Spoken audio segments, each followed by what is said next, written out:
return to domestic duty after continental action in midweek, and while both are in good positions to progress in both the Copa Libertadores and Copa Sudamericana respectively, it's been the LPF where form has been decidedly patchy for both. Boca sit 10th and come into this one off the back of a really poor display in the Libertadores defeat to Deportivo Pereira on Wednesday, while Tigre sit in 14th and are without a win in 4. So victory for either could go a long way towards providing that little bit of momentum as we enter the final stretch of this LPF season. 9 games to play after this weekend, and while the title may be gone for both of these two sides, it's still a chance to get themselves up into a good position to finish the league season, and get themselves into the qualification for next season's Libertadores and Sudamericana. Well, Boca makes 6 changes to the team that lost against Deportivo Pereira. Javier Garcia comes in goal. Marcelo Weigan starts at right back. Bruno Valdez returns in centre back. Nico Figal and Frank Faber keep their places. It's an academy-produced midfield of Varela, Medina and Ekki Fernandez. Luis Advincula moves back to his position on the right wing, where he's played very well recently. Vischer on the left, and Miguel Merentiel comes in for Dario Benedetto through the middle. Tigre also make a lot of changes from their team that drew 0-0 against Deportes Tolima in midweek. Marinelli in goal, Ortega at right back, Aguilera, Luciati and Montoya complete the back 4.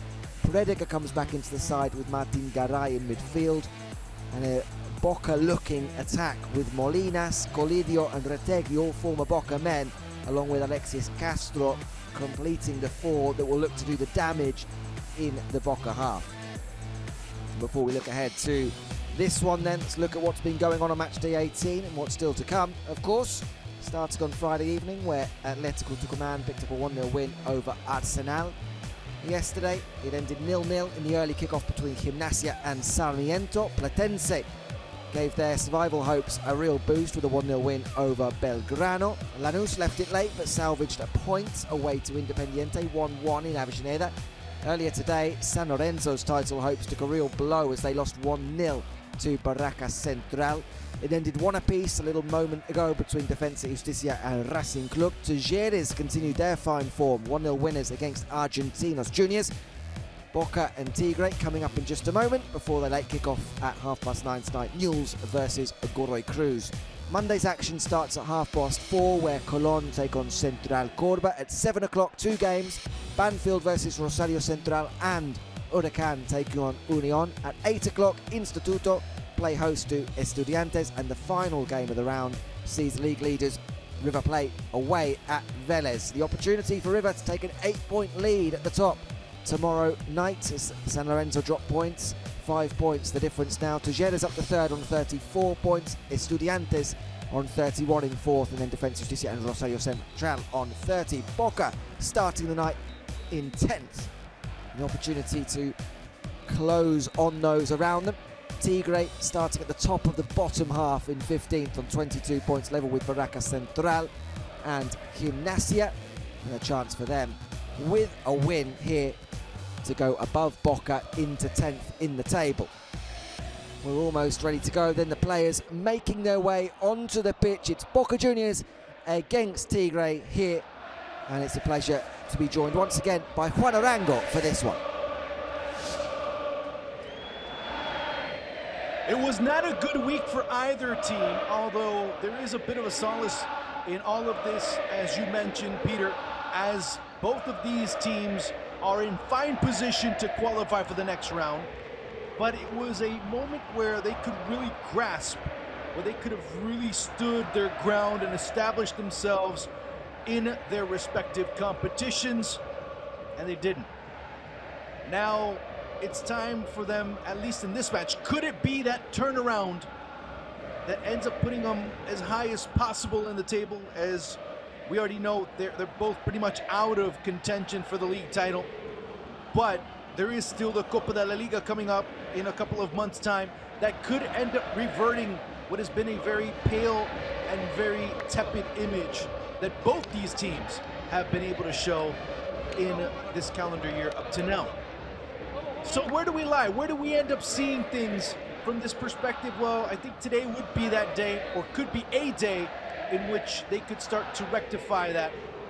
Boca may be wanting to do something a little different. They have done a little something different, but it's still not enough to truly make a difference. Meanwhile, Tigre, it's kind of the time where we start to say a bit of a swan song to Mateo Retegui.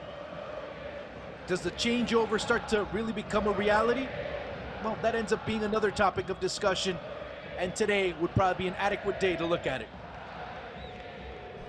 Yeah, I think you're absolutely right, Juan, in terms of this game could potentially be an important one for the future of both of these teams in terms of what they could go on to do. Not necessarily in terms of the outcome of the LPF, given they're both sitting there more or less in mid-table, but we're looking at a Boca side under Jorge Almiron that seem to go from looking as if they're making steps in the right direction, positive sounds around some of the changes that he's made and some of the results and performances they put together, and then it lurches back the other way, and we saw that again this week, didn't we?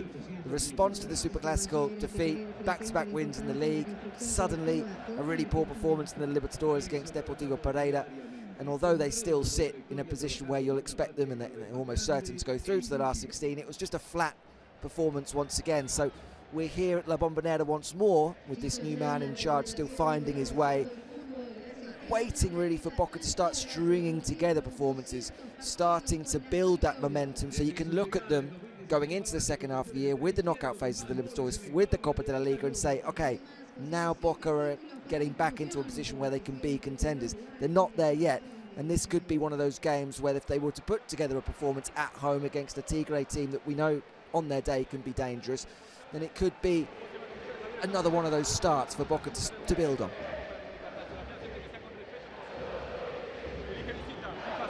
Of course, today we're led by referee Nicolás Ramírez, accompanied by Sebastián Ranieri and Pablo Acevedo.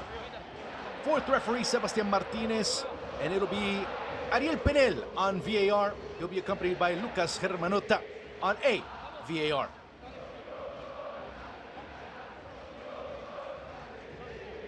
As we're just moments away from kickoff here at a fully packed Bombonera. Could we see a 100,000 seat stadium in the future? Well, that ends up being part of the speculation that ends up emerging. Remember when you were young and you had all these types of things going on? Hey, you know what? If you vote for me, if you choose me, I will give you this. Well, that ends up being the topic of conversation for many inside the Boca circles, as of course it is an election year at the institution. All signs pointing that Juan Román Riquelme would end up being re-elected alongside Jorge Amor Ameal. That also has a lot to do with this club. How does Boca do? Now, the only way you could see that Riquelme and company do not get re-elected is if 2023 ends up being a very disastrous year on the pitch. That ends up being another topic of conversation, as I said, and we'll start to delve into that, of course, going into the second half of 2023. Yeah, I mean, just how bad would a year have to be if you were to lose on an election ticket when you've got Riquelme in your corner? That's the question, I think, for Amial going forward.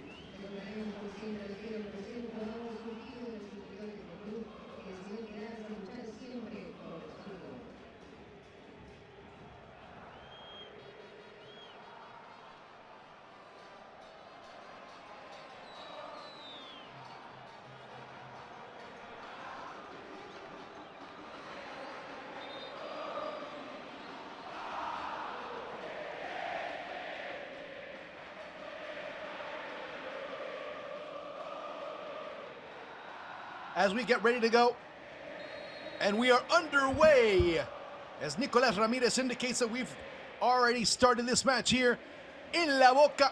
Obviously, Boca in their traditional blue and gold, Tigre in their alternate whites.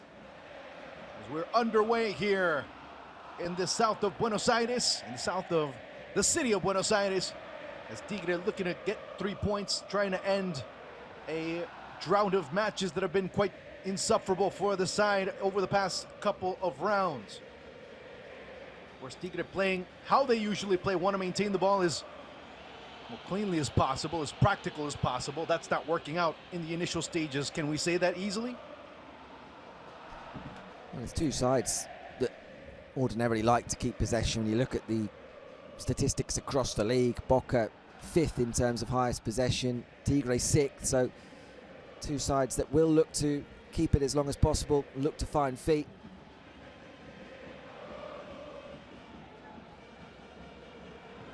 There's another deep ball, or at least the attempt for one. Is it going to stay in bounds? Yes. Trying to maintain it in possession was Alexis Castro. It'll end up being a goal kick for Boca to start things out.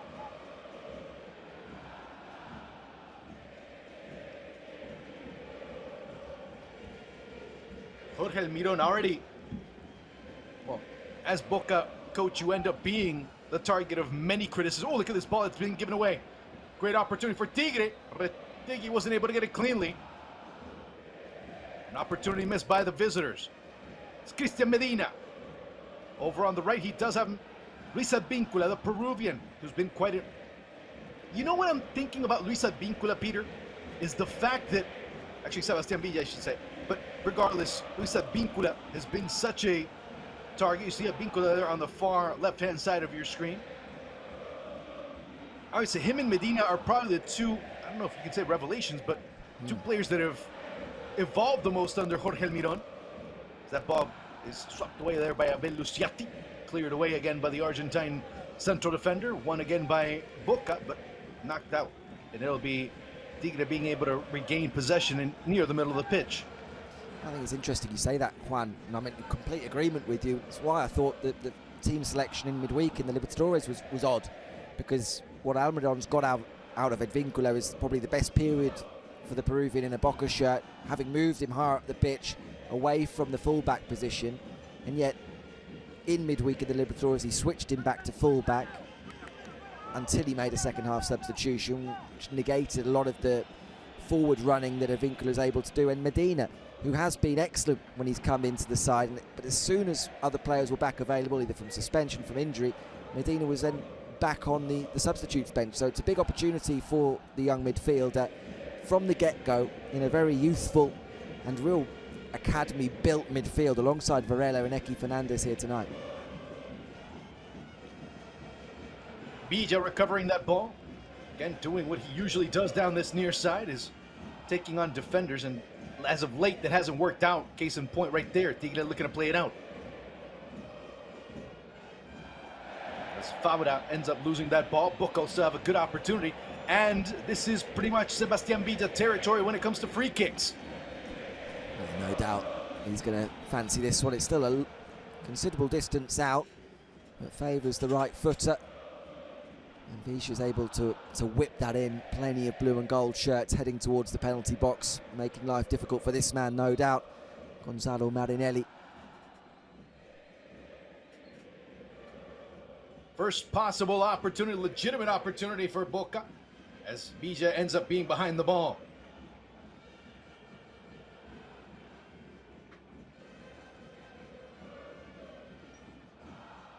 Also, Frank Fabra there just to keep things honest for the defense. Looking to swing that ball in possibly. Fabra at least taking a step forward. Villa sending it to Advíncula. That ball gets deflected in somehow, some way. It ends up missing the target. It'll end up being a corner kick for Boca. Well, I thought that was in. We'll see how close this is from this angle. Comes off the head, I think, of Retegui.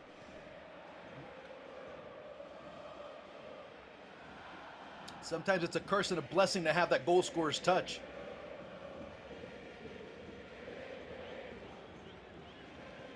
But I thought Advíncula said about a month or so ago, I don't know how to, I've never shot it on target with my left foot. He said that's never going to happen again, and so far he's been able to score prodigiously with his left foot. Well, again, now, case in point. Yeah, now it's a tactic from the set plays. I mean, that one clearly worked out. Advíncula hanging back in that space there and just rolled onto him to hit first time on the left foot.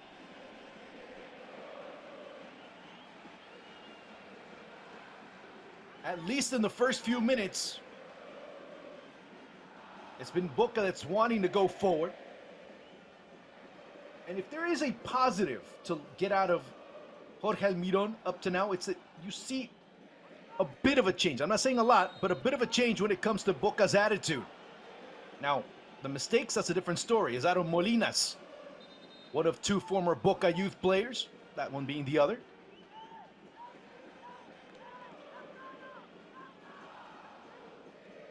Prediger. Back to Marinelli.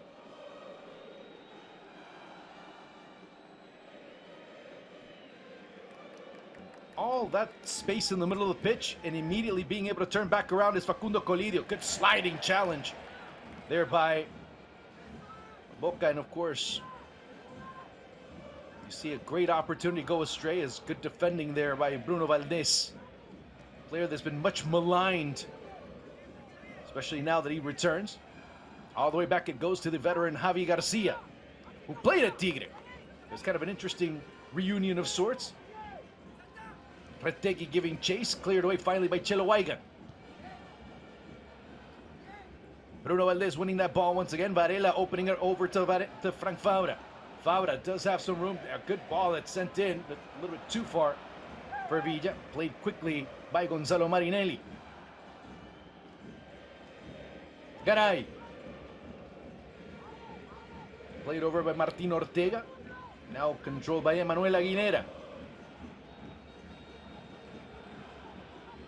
Tigre with a lot to look at, a lot to look forward to when it comes to this side, but at the same time, a lot of uncertainty as far as what the future may have in store.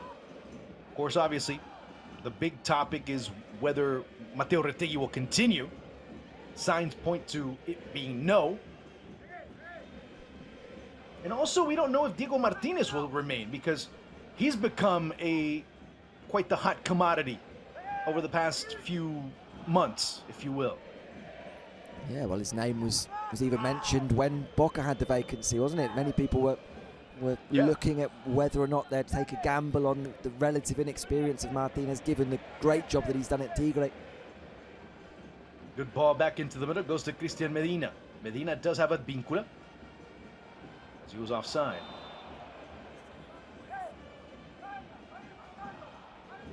He himself had to deny it. Remember in an interview, he actually went and said, no, Boca's never spoken to me. Yeah, you do feel the profile of coach that he's shown himself to be at Tigre perhaps needs that one more job before stepping into the hot seat as big as Boca, but certainly 43 years of age, and the work that he's done, the style of play that he's implemented with Tigre, looks to be a very talented coach who could be on the radar of Boca at some point in the future. Of course, there is a link there with the club already. He did do some work with the youth teams when he was coming up as a coach. Fabra knocking that ball away. Weigand securing it with Javi Garcia as he just dumps it into the middle of the pitch. Advíncula.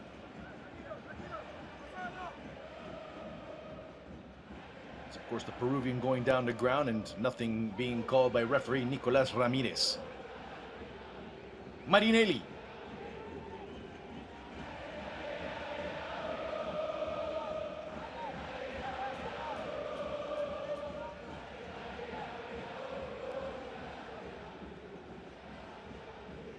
Progressing early on in this first half. Advíncula, good ball into space, but right to Marinelli. It's Merentiel being the main man up top, which has been another interesting debate that is going on. Of course, today, Merentiel getting the start over Pipa Benedetto.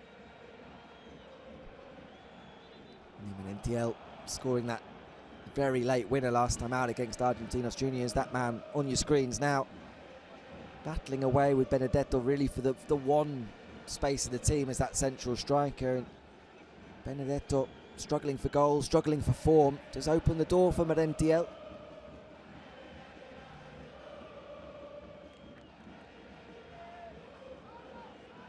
And out wide to Alexis Castro.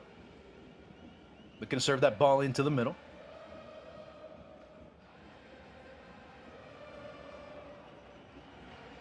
Bowling it over to Ekki Fernandez. Villa, who has to just turn back into the middle to Alan Varela. Weigand, Advíncula.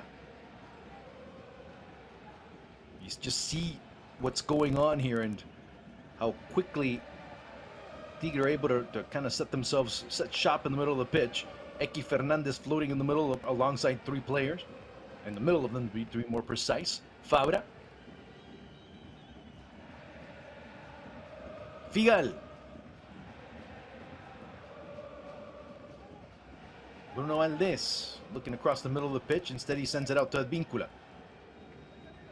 And to be honest with you, I don't think that's where Advíncula excels. He excels when he has room to roam in front. When you put him right against the line and having to receive the ball to turn around, he's not going to be able to do too much. Figal. Valdés. Medina. Poked over.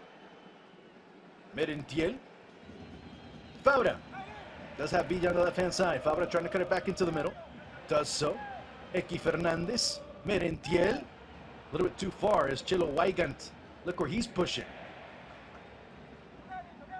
Advíncula, the cut, or at least the attempt of a cut there by Cristian Medina. Looking inside for Advíncula. Here's a great chance for the Peruvian. Advíncula gets it somehow deflected. He also ends up whiffing on it of sorts. Villa with another ball cuts back to the near side, and it'll end up being a corner kick for the Xeneize.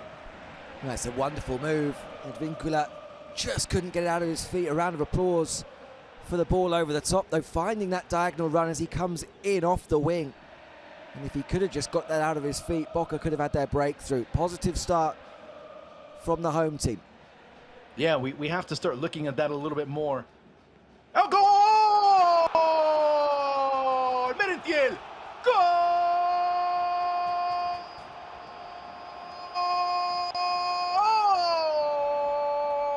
A poacher's poacher in Miguel Merentiel, but also a horrible gaffe by the goalkeeper Gonzalo Marinelli. It was just unfathomable what Marinelli did inside of the area, but a dream start for Boca. Look exactly what happens, and he's right there. 1-0 for Boca. Well, it's an awful blooper from Marinelli. Under no pressure whatsoever. No one jumping with him. Drops the ball at his feet. And there's Miguel Merentiel with the simplest of goals. Just a tap in. Reacts quickly.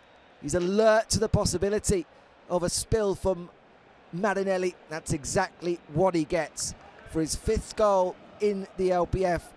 And while you might argue that Dario Benedetto would have also scored that goal, and well he might, it's Merentiel who keeps finding the back of the net. Just completely unfathomable for a goalkeeper in the first division of anywhere, to be quite honest with you, to do something like that and to just gift wrap a goal the way that they did, especially with the home side monopolizing play as of right now. Now, all that being said, Boca can easily concede a goal here. Aguilera lays it off all the way to Marinelli. All of a sudden finds himself in a boatload of trouble. Good ball here for Mateo Retegui, sliding in. Nico Figal. And finally he goes down. It'll end up being a free kick for Boca as we continue to progress in this first half. Already 15 minutes in and Boca with a 1-0 lead. Well, it's just a nightmare start really from Tigre, who, talking before about a team who like to have possession, seem to have come here with the opposite sort of idea in that they're happy to let Boca have most of the possession and then look to break forward on the counter. But if you're going to do that, if you're going to soak up pressure, then you need a performance from your goalkeeper. And Marinelli's badly let them down there with that howler. Yeah, it's not helping your cause whatsoever when you're making mistakes like that. It truly doesn't.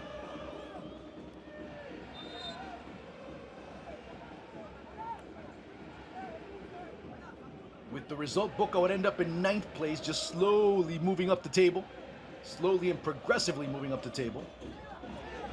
But obviously, like I said, very far from where River find themselves. That's usually the topic of conversation that we would be having with the Xeneize up to now. Marinelli being pressured. Good recovery. As Tigre being able to maintain possession over on the near side. There's Martin Garay there towards the end. pushing forward Prediger. Maybe settling down a little bit up to now. We'll have to start to find out because, yeah, they're controlling in the middle, but it doesn't mean that that's the case. Aaron Molina's having to drop it back. Well, it changes any game plan as well that Tigre may have come here with. If they were looking to soak up pressure and play on the counter, they now need to be a little bit more proactive, which is maybe what we're trying to see them implement now in the midfield. But sometimes it's difficult just to flick that switch and have that change of approach, particularly away from home. There's Bruno Valdez swinging and swiping and trying to get to that ball as best as possible. Doesn't work out. Now, does that type of goal help Merentiel? Does it help his cause? I would say yes. Yeah, I think so. I mean, at the end of the day, you're going to look at the goals scored column, aren't you? You're going to look at who's the striker with the kind of momentum, the confidence, and at the moment, you'd have to say it is Merentiel. Each time he gets the opportunity, whether it seems to be off the bench or not, he is finding the back of the net, or certainly on a more regular basis than Dario Benedetto. Colidio. Play on, says the referee.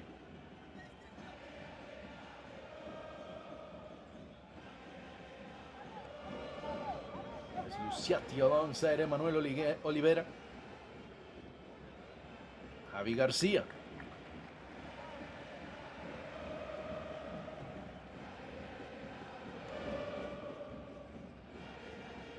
Figal. Valdez. Varela gets tangled up. Ooh, somehow he ends up sending that ball over at Christian Medina. One thing to notice, ladies and gentlemen, look at Christian Medina's composure now. You start to see him gesticulating, winning the ball, escaping defenders like he is right now. Just a different player than you did see him a couple of months back, maybe a season or so ago. Look at him directing traffic right now. Yeah, I think he's thriving in that central, quite deep role where he gets the ball into his feet, even if he's under pressure. Press-resistant type of midfielder who can wriggle his way out of positions, find teammates and get Boca moving forward. And he needs that run of games and he needs that confidence from a manager, I think, to be able to put him into the side.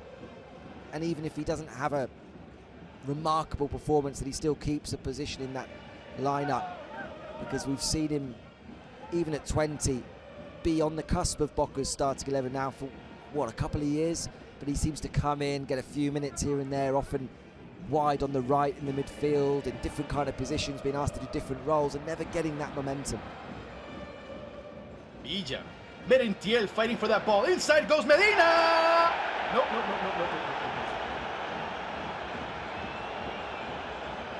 There's Nicolás Ramirez actually warning and challenging Medina.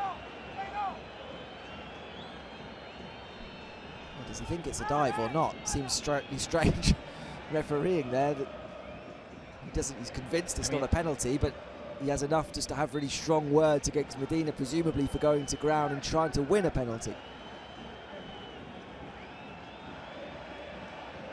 There's contact. Now, does it mean it's a penalty? No, not really. Yeah, for but me, then you see in this angle, Medina's kind of starting his dive. Yeah, exactly. He's already on it, already well on his way down. He's almost throwing himself into the player.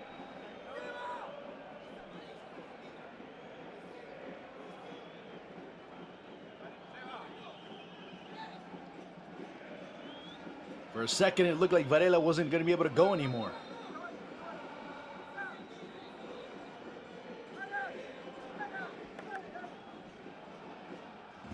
Already 20 minutes in, still Boca with a 1-0 lead.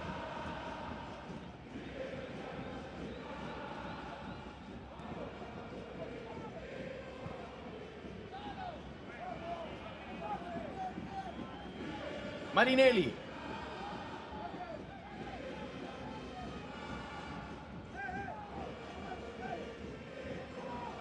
Oh, look at this ball that comes up short. Merentiel being able to win it. Merentiel trying to angle himself, but great work on the recovery by Emmanuel Aguilera. And Boca missing a great opportunity right there and then. Just very haphazard defending, or playing out of the back, I should say. Having gifted Boca one goal already. Tigre need to switch on here at the back.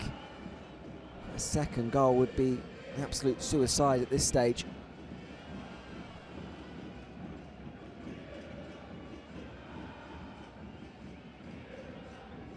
Garay. Luciati. Prediger. Moving in is Lautaro Montoya. Prediger trying to move things around. Aguilera. Another deep ball. Swinging it over to Garay. Garay looking to push forward. Trying to associate. Being able to do very little in that sector. Rosado Molinas swerving in one direction and the other. Of course, a low knee from Boca. Garay coming up behind the intended target. Medina opening things up for Chilo Weigand down the right side. He does have Advíncula a little bit further forward. And Weigand being chased by Mateo Retegui. Valdés.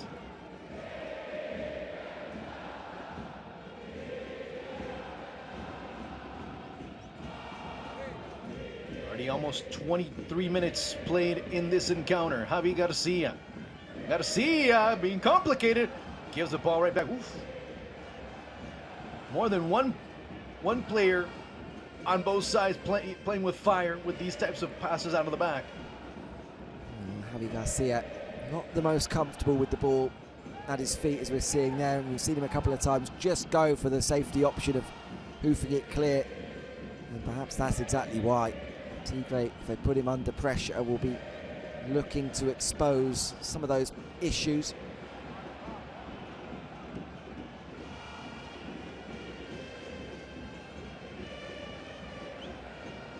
So far, it's looked kind of contagious because it goes from one end to the other to the other. It's a rare start for Javi Garcia since the arrival and the fitness of Sergio Romero this year. Just a second start of the season in 2023. He didn't have many in 2022 to begin with. That's true. But he was, but he's been relatively consistent whenever demanded upon. Remember, he usually does start Copa Argentina games.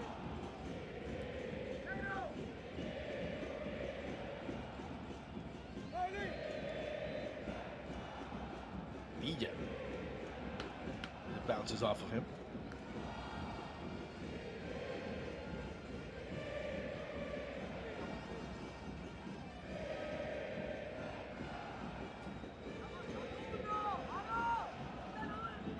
Aguilera.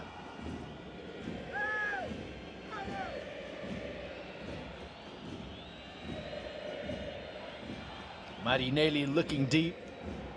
Good header. Although maybe a little bit too far for Garay to get to. Boca flying around trying to swarm, but really wasn't effective. Finally, Figal deciding to send it deep over to Advíncula. Turning around just in the nick of time as it gets past both, so Tigre ends up getting it right back.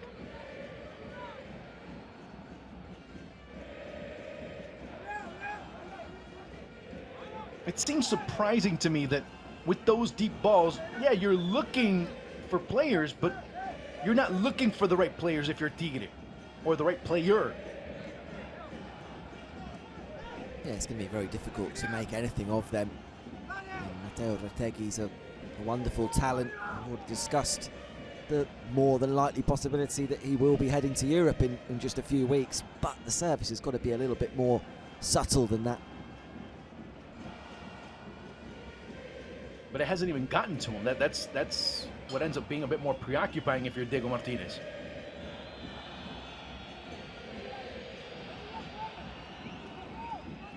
Out of the back, Luciati. Marinelli. Prediger, always a good safety valve to have in the middle of the pitch. Prediger moving around, filtering the ball. He's the one that's pulling the strings. Advíncula being able to win the positioning battle against him. Diego Martinez just going crazy on the bench right now. Well, it's not really what you want Prediger doing, trying to race down the wing. At this stage of his career, or any stage of his career, really, never would have been that player. Never was that. But certainly at 36, he's not going to be beating Advíncula for pace down the wing.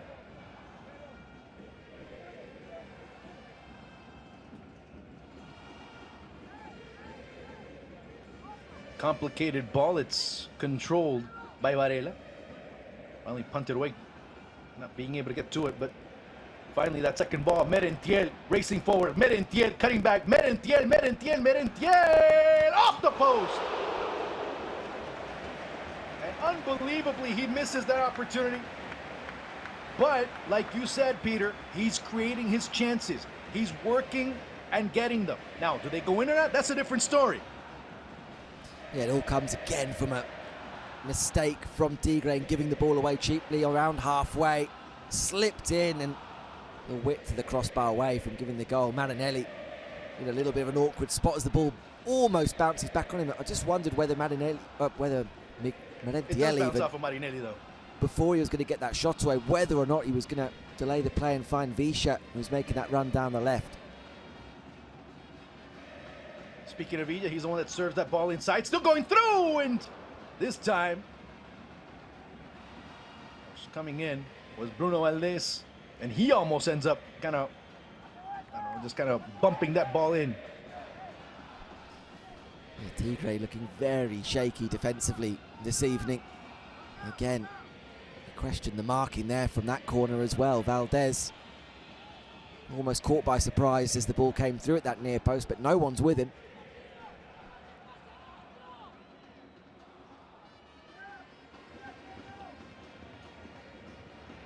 Having to drop back Aaron Molinas, even further to Emmanuel Aguilera, further back to Marinelli. As we progress in this first half, Marinelli, once again, the pressure coming on. Tries to send it right smack dab in the middle. Better that than the yellow card's going to be issued. Of course, for the challenge that emerges. And Varela looks like he's down again, and he is, of course. It's Aaron Molinas. Both of them played together at Boca reserves. Yeah, just a bit of a clumsy one more than anything else from Aaron Molinas for the game's first yellow card. As you say, someone who left Boca at the start of the year for Tigre, just really looking for that regular playing time that he was unable to get at La Bombonera. On his day, a talented playmaker. Just such a difficult role to fulfill if you're not at the very, very top of Argentinian football for a club like Boca. Perhaps needed that step down for the opportunity at Tigre. Ooh, Valdés. Figal. Took that step back and it ends up being a 50-50 ball in the end. Varela kind of losing track of where he is. Ball goes over the head of Valdés. Now, of course, having to do the more acrobatic, difficult type of clearance. Boca still pushing forward. Merentiel chasing raggedly all over the place.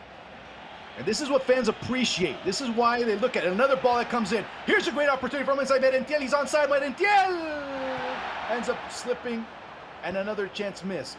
Now, he misses again. But all of this is created because of Merentiel. Exactly. I know that, yeah. Weigand as he pushes forward. Ekki Fernandez ends up, sending the ball to him. And again, Merentiel, as he goes down. Eki's there, and it'll be a foul in favor of Boca.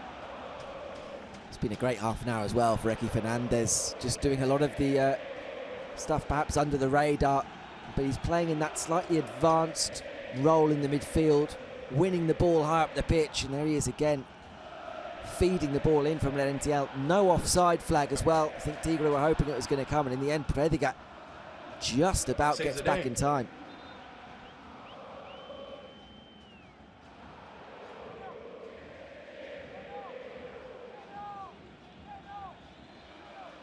The free kick opportunity coming up here for Boca. If I'm not mistaken, it was Aguilera that kept Merentiel onside on that last play.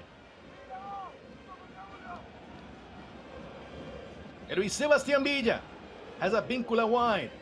Weigand, Villa. Back to a Víncula. Sending it in. El Rayo de header. Great save by Marinelli. Unbelievable, Bruno Valdés.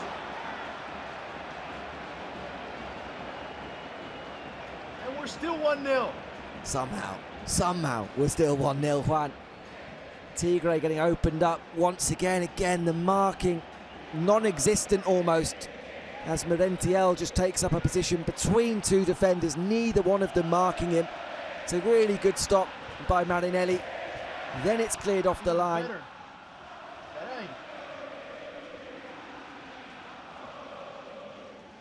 Now, Bruno Valdez was complaining of a handball, but oh, Marinelli just so brilliant. Costing his team the opening goal, but certainly saving them a second there.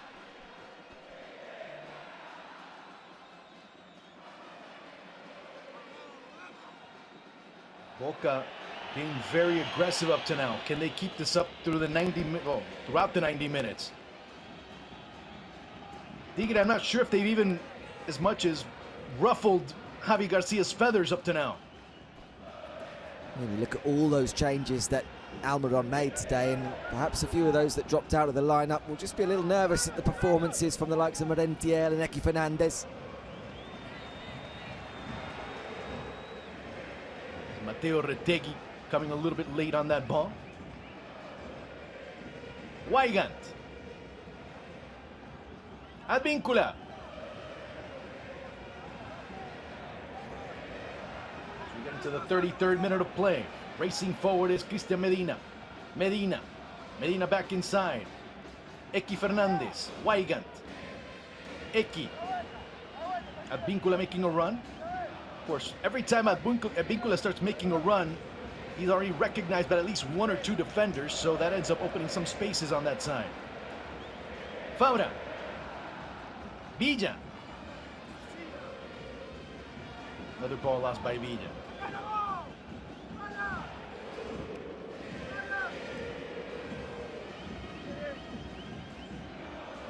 Bruno Valdez. Varela showing himself. Figal.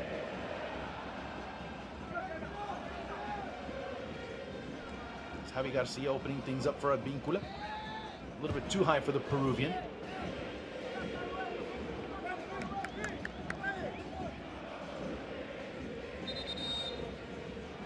I could count maybe 3 or 4 chances that Merentiel has had in this first half.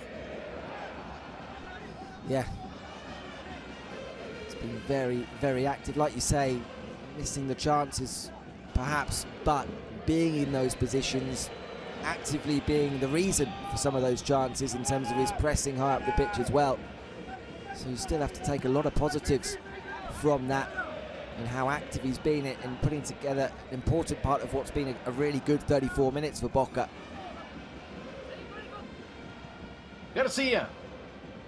Merentiel.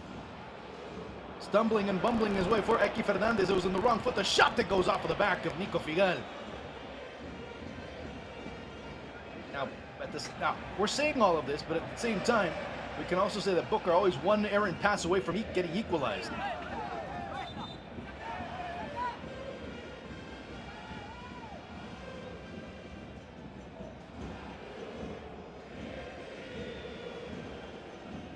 "35 minutes in, still Boca with a 1-0 lead alongside Peter Coates. My name is Juan Arango. It's a pleasure to be with you as we continue our coverage of the Argentine LPF. All being serviced in. Facundo Colidio is being marked by Varela.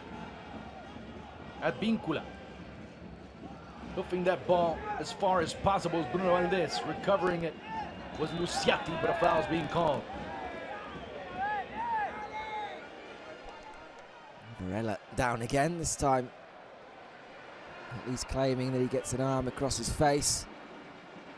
Take a look at the goal again. It doesn't get any better when you watch it back, Juan, does it?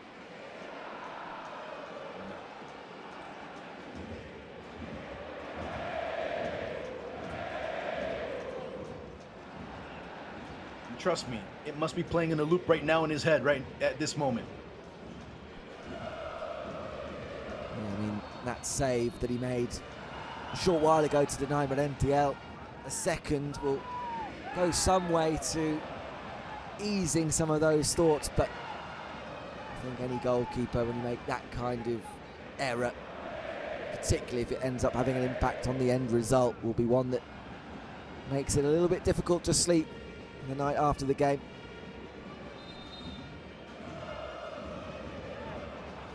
Free kick opportunity here for Tigre. 37 minutes in. It's Alexis Castro that will look to make things at least even. The former Colón man.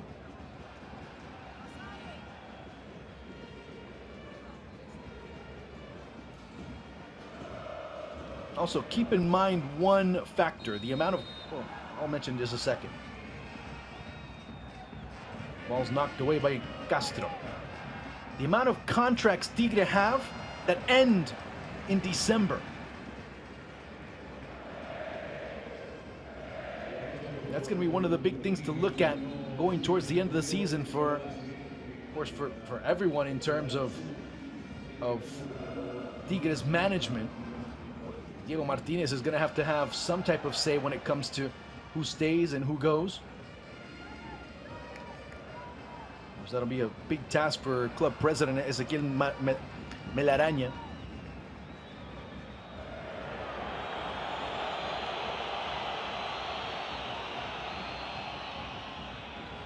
Medina. Fabra.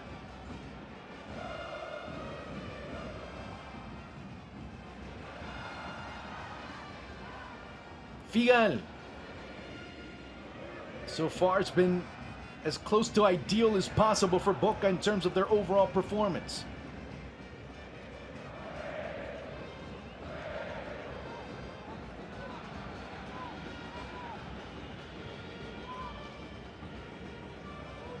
Playing it out.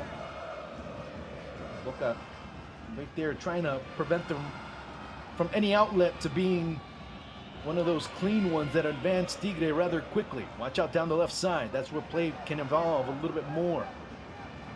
That's what the avenue Tigre is going to take. It's Lautaro Montoya. Aaron Molinas, who's been moving to the left and the right depending on where play needs to be established. Molinas. Prediger.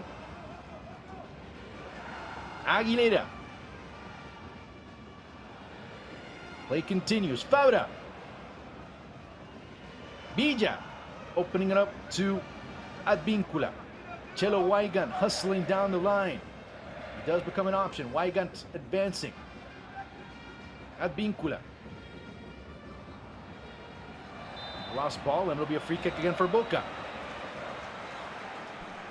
He's in a good position again. Sebastian Villa just trying to flick it round the corner. Looking for Advíncula again. In the end, Luciati does get the ball, but in the eyes of Nicolas Ramirez, he's already illegally bundled over Villa in order to get there.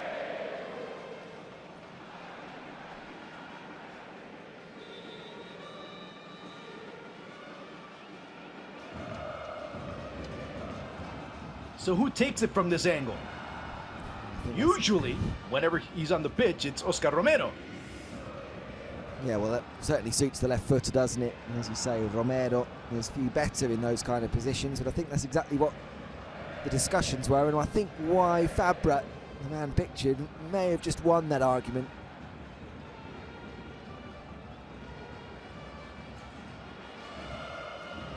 Yeah, he gave a good explanation.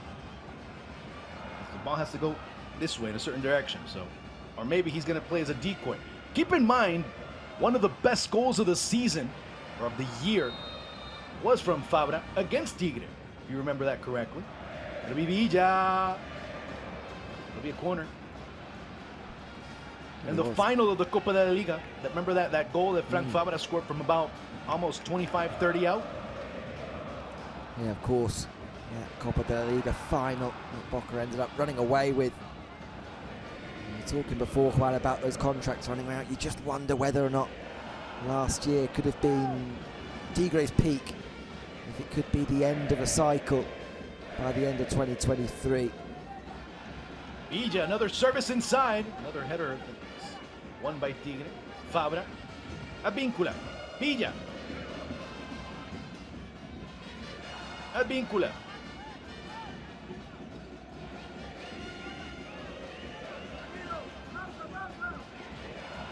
Figal.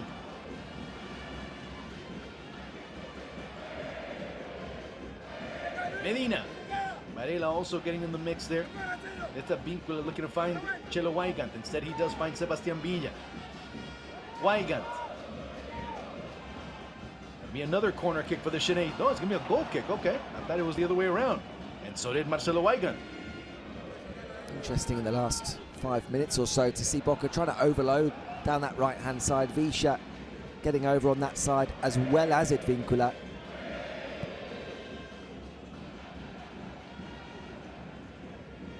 Advíncula.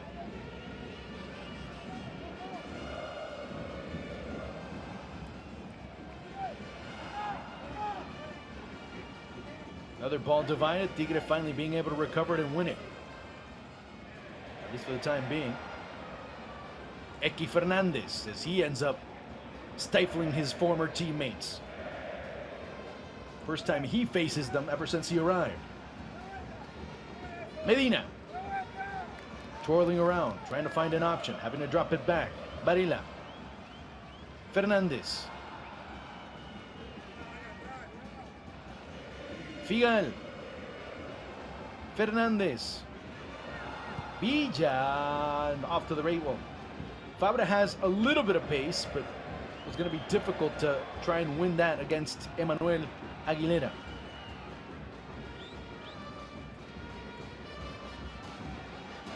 Aquí Fernandez so far in this first half has given a pretty good reminder to Tigre, if they needed it, of just what they're missing from last season. It was an integral part of what was a wonderful 2022 in that central midfield on loan from Boca.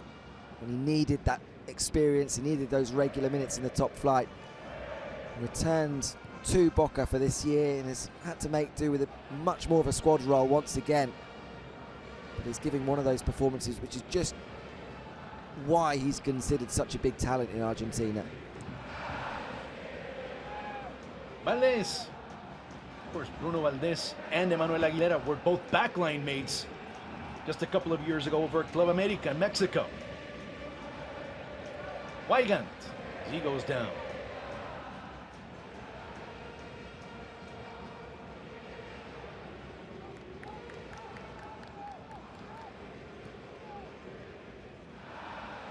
She gets stepped on by Alexis Castro, quite evident there.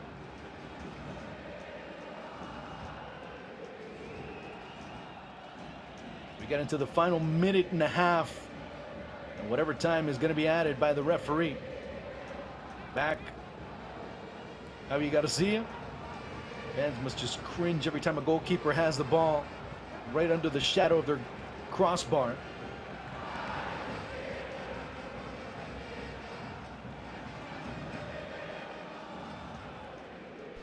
Tigre will be relatively happy just to get in at half-time at 1-0 here, because Boca have had their chances to double the lead and potentially put this game out of the reach of the visitors already. Diego Martinez just needs his players, I think, back in the dressing room to reassess and see how they go about things in the second 45.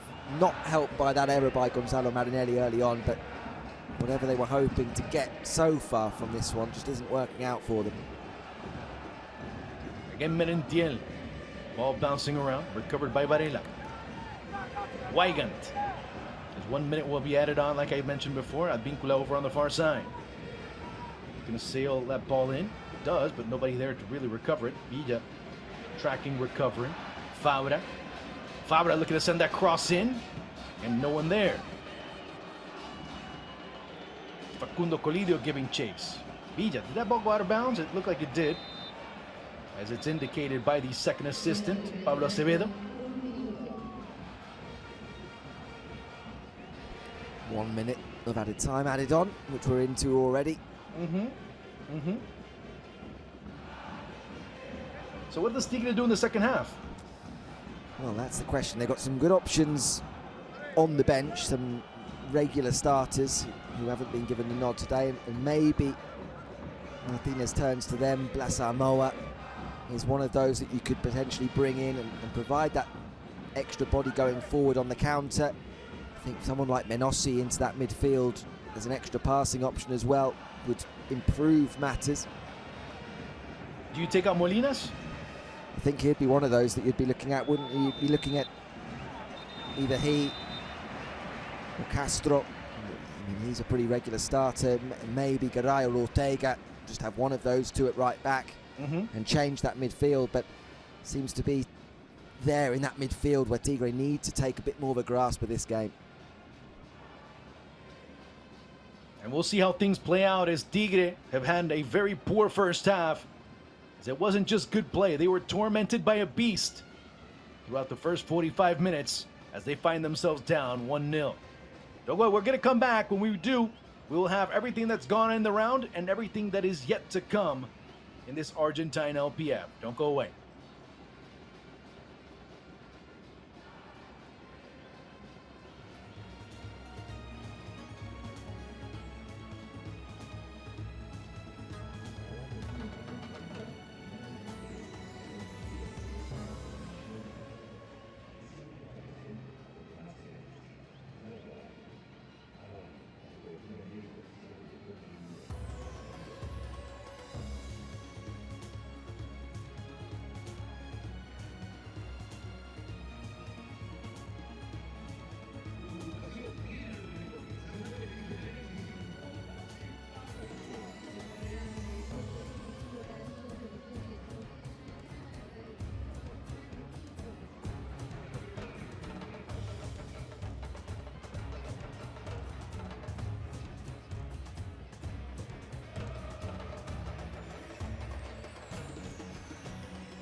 Welcome back to La Bombonera, here match day 18 in Argentina's Liga Profesional de Football, and it's so far so good for Boca Juniors. They lead Tigre by 1-0. Miguel Merentiel with the only goal of the game so far, and it could and perhaps should have been more for Boca. We'll look at the first half highlights in just a moment. This is what's been going on match day 18. Friday night, Atlético Tucumán defeating Arsenal by 1-0. Yesterday, a goalless draw between Gimnasia and Sarmiento.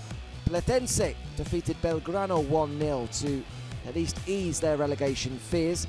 Independiente and Lanús played out a 1-1 draw thanks to a very late Jose Sand penalty in Avellaneda. Earlier today, San Lorenzo's title hopes took a significant blow as they lost 1-0 away to Barracas Central. A short while ago, it ended 1-1 between Defensa y Justicia and Racing, and Tigre picked up a 1-0 win over Argentinos Juniors to go third in the table.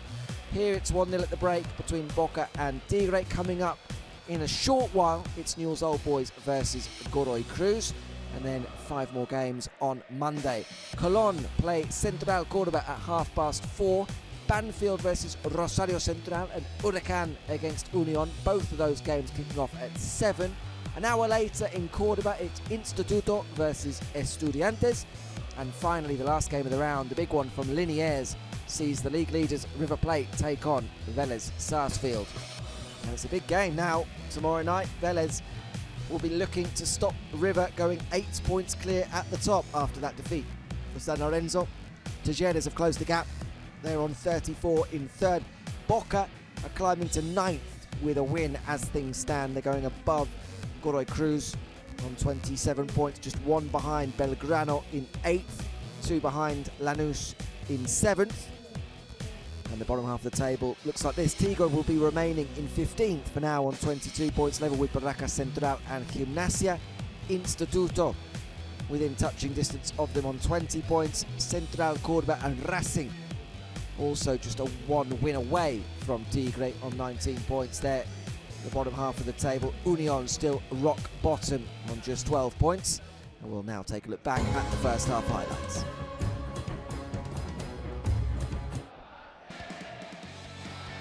"45 minutes down then here at La Bombonera, and it's been a very good performance on the whole from Jorge Almiron's side. Thoroughly deserving of their lead, well on top. As we look back at the highlights, it probably should have been more than just one. This was early on, Luis Advíncula finding form further up the pitch and finding a left foot that he never knew he had, coming very close with a deflective effort, and soon after, Boca were in front. It's an absolute howler from Gonzalo Marinelli in the Tigre goal, spilling a corner under no pressure whatsoever, but Miguel Merentiel, with all the instincts of every good centre-forward, alert to the possibility of that spill. And an easy goal for Merentiel as he just fires in from just a few yards out, continuing his decent spell of form in front of goal. The only reason that Boca have looked in any danger is when they've given the ball away cheaply, and that's exactly what Tigre have done on occasion as well. Merentiel released in behind by Eki Fernandez, opting to go himself and clipping the ball against the crossbar, with Marinelli beaten inches away from his second and Boca's second. It's been a really active first half from the Uruguayan, who's well and truly looking to solidify his place as the starting centre forward. Another chance for him here where he just dallied on the ball and allowed Sebastian Prediger to get back in and make that life-saving challenge. But again, it was Eki Fernandez pinching the ball high up the pitch. Boca continued to come forward, and Merentiel again would come close, this time forcing a wonderful double save by Marinelli, making amends for his gaffe earlier on. The ball eventually being fired wide by Bruno Valdez. Boca somehow not finding their second goal, between Marinelli there and Martin Garay denying them on the goal line. However, Boca didn't find that second, and so Tigre will maybe feel back in the dressing room that they can go again here and still find a way back into this one. They will need to make insignificant improvement during the second half to stop what has been pretty much wave upon wave of blue and gold attacks, very little going the other way, to threaten Javier Garcia's goal, which in truth hasn't come directly from a Boca mistake. The only time Boca have really been under pressure is when they've given the ball away themselves, playing around at the back, and that will need to change in this second half. As Juan Arango and myself were discussing just before the break, there are options there for Tigre to maybe make those changes in attack, in midfield, to try and wrestle back some of the control in this one, but it's a tall order at La Bombonera, even when Boca aren't in the best shape they've ever been in. This isn't the strongest ever Boca lineup, even if today they are producing one of their better performances of late.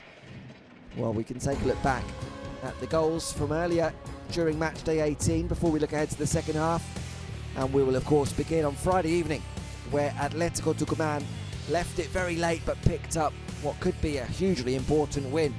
Ramiro Ruiz Rodriguez in stoppage time, pouncing on the knockdown to give El Decano the 1-0 win over Arsenal. Arsenal looking increasingly like a doomed side, well off the pace in the relegation zone.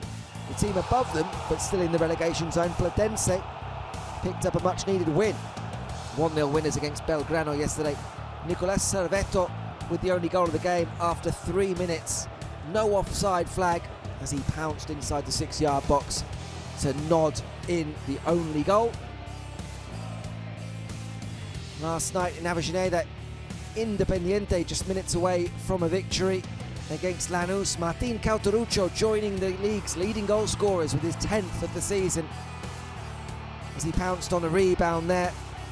Acosta spilling the shot from the increasingly impressive Ortiz in the centre of midfield for Independiente, and Cauterucho alert to the danger, getting there first to score a simple goal in what was a decent first half display from Independiente. However, they couldn't hold on, and in stoppage time at the end of the game, off the bench, Jose Sand, the eternal Pepe, was there to make it one apiece and salvage a point for Lanús on the road.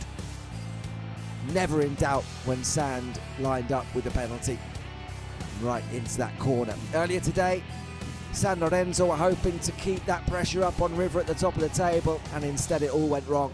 Alexis Dominguez heading in the only goal of the game for Barracas Central. A lot of 1-0 wins so far during match day 18. Goals sparse around the LPF, and this was enough to give Barracas Central a big win over San Lorenzo and open that door for River to take an 8-point lead at the top tomorrow night if they can beat Vélez on the road.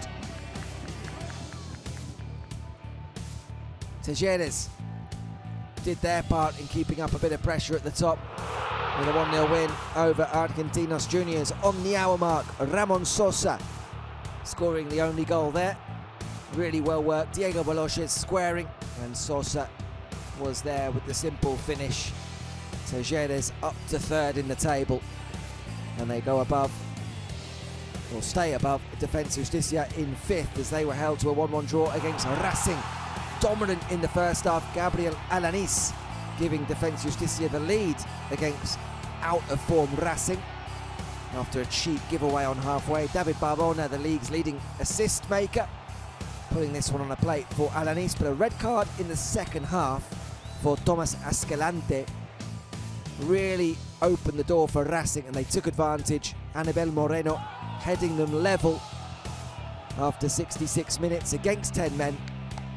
And although Racing dominated from there in, they could not find the winning goal. So one goal here and there was enough in almost all the games. 2 1-1 draws, 1 0-0 draw, otherwise 1-0 wins all round. 1-0 home wins as well for Atletico Tucumán, Platense and Barracas Central and Tigres earlier today. Here it's 1-0 to the home team again. Boca leading Tigre by a 1-0 at the break. Miguel Merentiel with the only goal. On this occasion, in some of those other games earlier in match day 18, there's been a lack of chances. Not so here at La Bombonera, where Boca will be looking back on a first half which they will feel that they should be further in front. Merentiel highly active with another goal to his name in the LPF, his 5th of the season, but with potentially a chance to have had a hat-trick in that first half. Tigre with the dire need for big improvements in the second half. Well, we can see some of the substitutes and the staff making their way back across the pitch, not far out from the start of the second half here, and I can bring back in our play-by-play commentator for the evening, Juan Arango, still alongside me. Juan, we talked about Boca before the game, we talked about Boca during the half, about some of these performances so far under Jorge Almiron, perhaps showing signs of improvement and then a setback. We saw that in midweek in the Libertadores. About some of these performances so far under Jorge Almiron, perhaps showing signs of improvement and then a setback.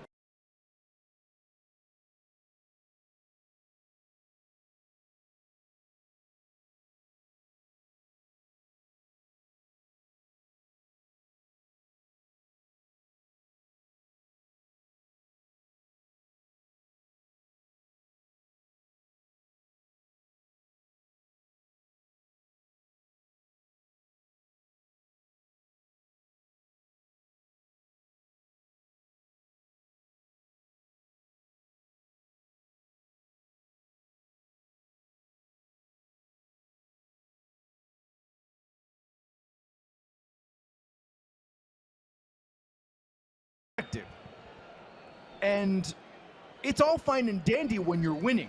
Now, when things aren't going so well, those cracks, well, that's the thing about results. When you're winning, those cracks get papered over. When you end up losing, those cracks end up looking like huge crevices. And with Boca, you have to keep that in mind because they played the same way and they were getting results. Now it doesn't happen, and all of a sudden, people are looking at the inefficiencies with a little bit more of a crucial and critical eye. And therefore, you have to have that in addition to players playing in good form or not.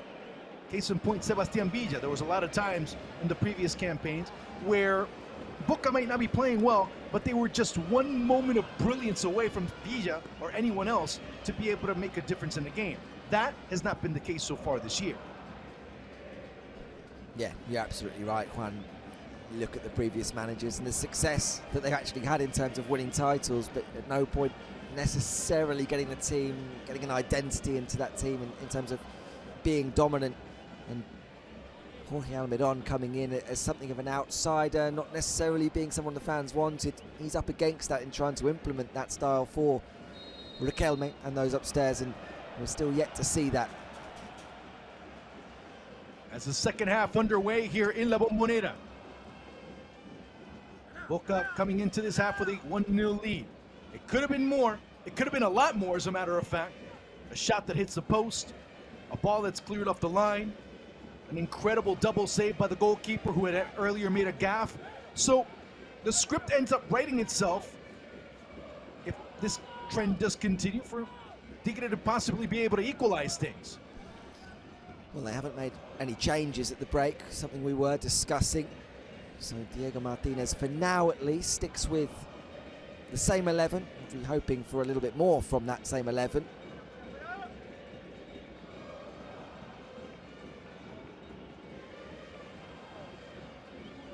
Chasing and sending that ball deep once again. Tigre looking to position themselves better before anything else. Üregui there coming in with a hard challenge. He'll want to play that in quickly. Eventually gives in, just lets the ball go in. Lautaro Montoya. Prediga. Aguilera.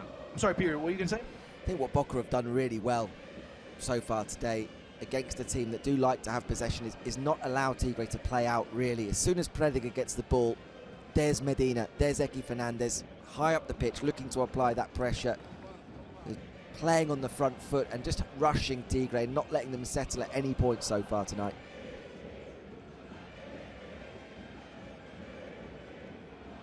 Colidio. Aguilera. And having to wind around, looking for the best possible option. It ends up being over with Martín Ortega. Prediga. Good ball with authority, but it's taken away quickly, and Boca now on the counterattack. Merentiel turning around, having to wait for accompaniment. Full speed ahead is Cristian Medina. There's Medina. The ball gets away. Medina having to give chase, and coming out is Gonzalo Marinelli. Just running out of space there, Medina, as he looked to burst into side. Sort of just a pace about Medina that you don't necessarily notice at first, but he does have that ability to be able to break through the lines. Marinelli had to be quick off his line there.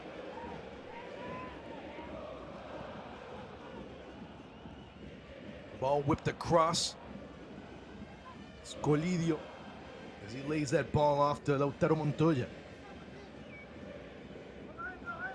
Aguilera. Garay.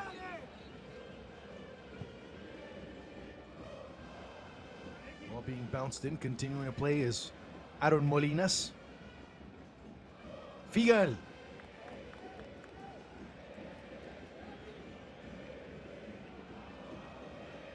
Early going in this second half, but so far it's been similar to what we saw throughout the first 45. Now, quite a bit of a small sample size to be saying that, but so far the trends are saying that. Cut back again, as this time it was Fabra and Villa who watched. Of course, the play goal was straight. Merentiel keeping that ball alive. Medina doing the same thing. Merentiel brushing forward, has Advíncula all alone down the right-hand side, having to lay it off. Advíncula waving, flailing his arms around. Advíncula trying to whip that ball inside. which is another nice association that's beginning to build itself. And the man down for Boca.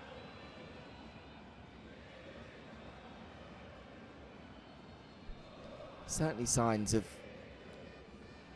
areas of the pitch where Boca are making strides under Almiron, and down that right-hand side, certainly one of them. The midfield looks more balanced than it has done it in quite some time. That is true. And it has to be noted, some of the work that Almiron, with time, has been able to truly establish in his short tenure in La Boca. Yeah, and it's not an easy job in any situation to come into, given the status of the club. Even more difficult when you're not really the guy that's wanted by supporters. You immediately come in facing a bit of a backlash in terms of supporters with a bit of their backs up saying, okay, show us what you've got, rather than welcoming him in if he had some sort of association with the club. Then factor in the fact that he was coming in at a time when they weren't playing very well. There's a lot of players down on confidence.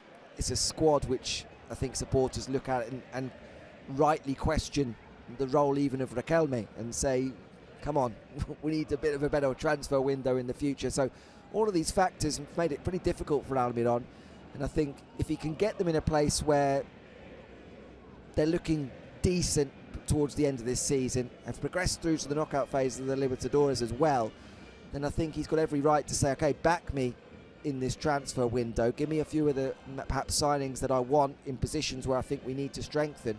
And there's no reason why the second half of 2023 couldn't see a significantly better Boca. Now, one thing is for someone to say, yeah, I'll back you in the transfer market. Another thing is actually doing something in the transfer market.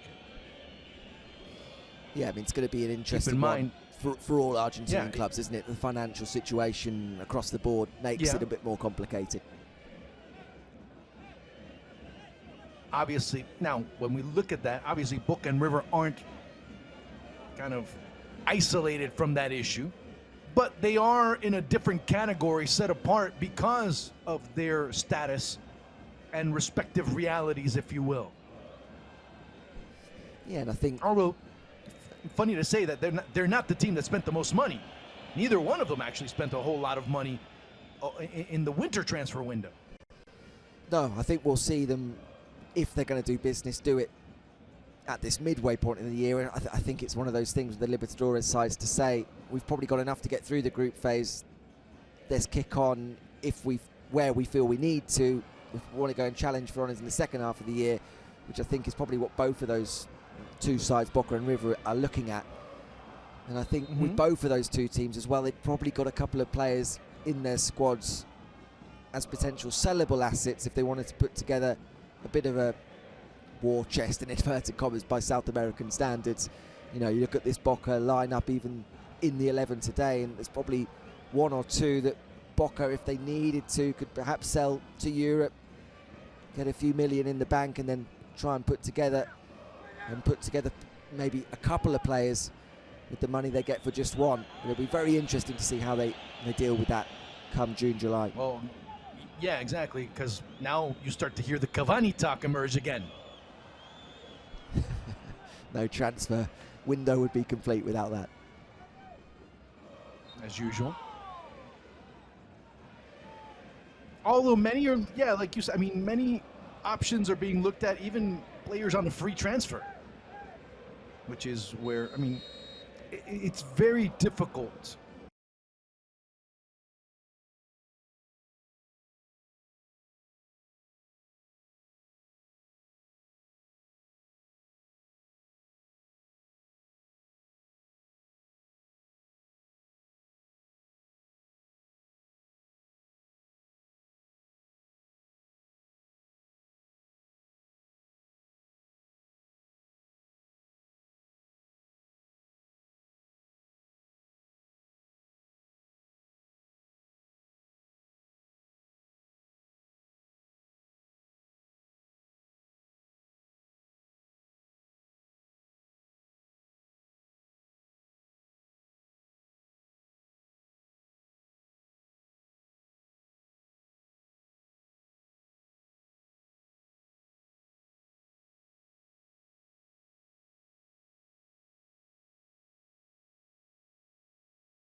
up that right back position rather than compete with Advíncula for it.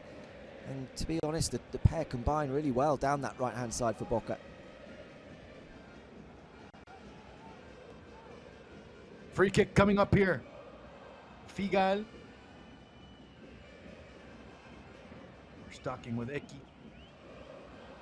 It'd be a great opportunity for the Xeneize. Sebastián Villa. Merentiel, well, he's going to throw everything he possibly can at that ball.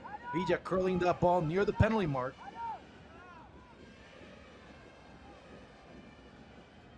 Not much ending up to come out of this, is Tigre just playing it out. Advíncula just protecting as best as possible. Fielding into the middle happened to be Alan Varela. Figal.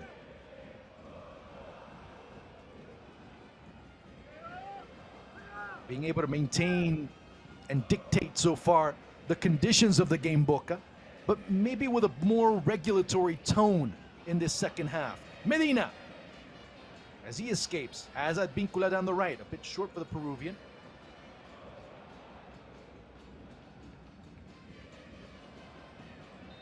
As that ball ends up going right back to Tigre. It'll be a foul that's played quickly. Facundo Colidio. Ortega. Colidio. Roaming a little bit more in the second half, Colidio. Good through ball. It was Ortega that continued his run. Of course, Ortega, one of those players where he replaces Lucas Blondel, who hasn't been in the greatest of form, if you will. So finally, that ball ends up going out of bounds. 10 minutes gone in the second half, though, Juan, and no real change to the pattern of play. Diego Martinez, sorry, looking on there and surely thinking about those changes now. He's given it 10 minutes in the second half. Yet to see much of a change. Ooh, look at poor pass, and Villa with another poor bit of play. Hasn't been overwhelmingly well over the past few weeks. Actually, you could actually say throughout this season he hasn't been doing very well. Medina. Weigand. Triangulating, finding Advíncula. Whipping that ball right at Lautaro Montoya. Again, Advíncula. Advíncula waiting a little bit, maybe too long, and he was already offside. Didn't matter. It really didn't matter at all. No, he knew that was coming, didn't he? A little look over his shoulder at the linesman as he ran onto that, just expecting the flag to come up, which it did. Again, he and Weigand trying to combine, and it was the fullback just delaying on that return ball.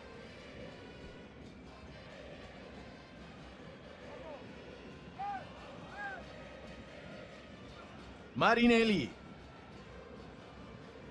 Second ball one. As Tigre looking to control proceedings.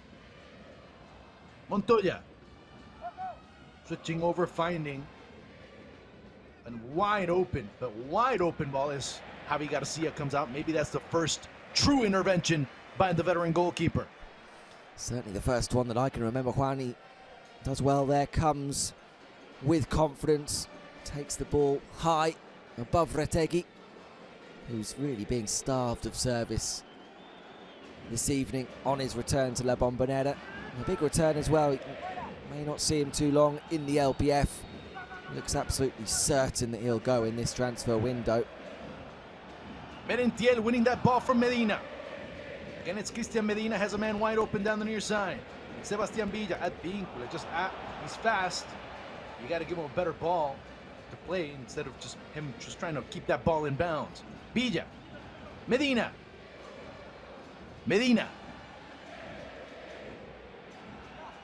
Figal. Fabra drilling that ball in, cleared away by Emmanuel Aguilera. Fabra, but a foul was called prior to that. Terrific ball in from Fabra there that needed the intervention of Aguilera. The attack before, a real opportunity missed by Boca. Sebastián Villa's attempted pass to the free Advíncula was dreadful.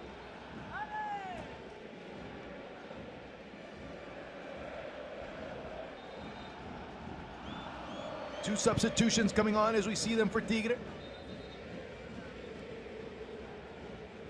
Who would be your candidates to come off right?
Blas Armoa, he's getting a chance.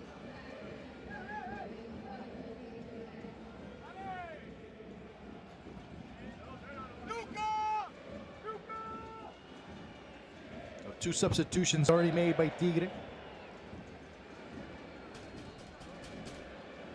Martin Garay was the second player that was subbed off.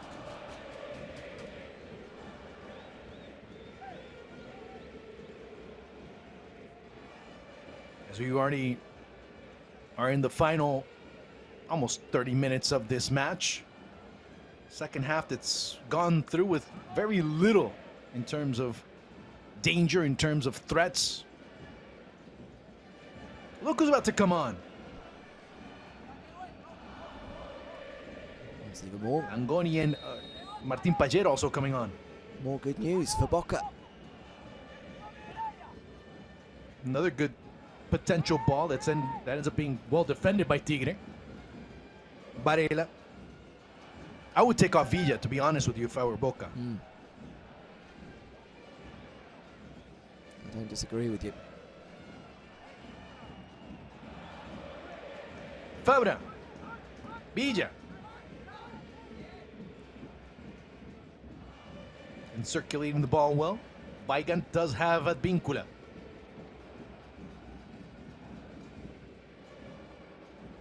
Trying to circulate that ball through. It's Merentiel that's making things happen. Finally has to be cleared away any which way possible by Marinelli. Secured by Boca. And again, that ends up deserving of an ovation from the fans here at La Bombonera. Advíncula. Fabra. Figal. Fabra.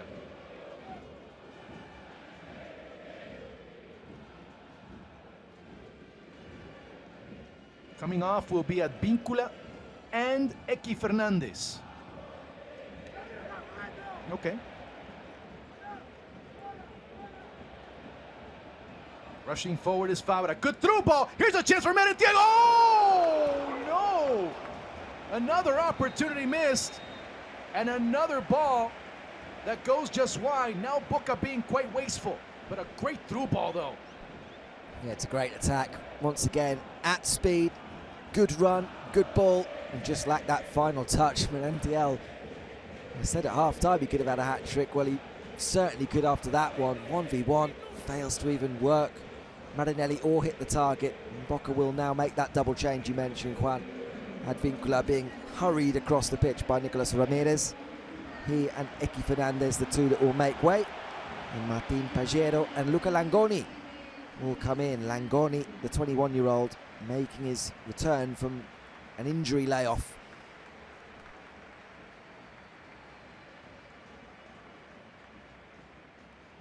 It's a man that last semester was over at Tigre, makes his exit. It was all right. He played an all right game, maybe 5 or 6 at the most. Nothing more, nothing special, but it was quite effective enough. Boca have already made it public that they're looking to activate the clause to purchase Martín Pallero from Middlesbrough. Prediger.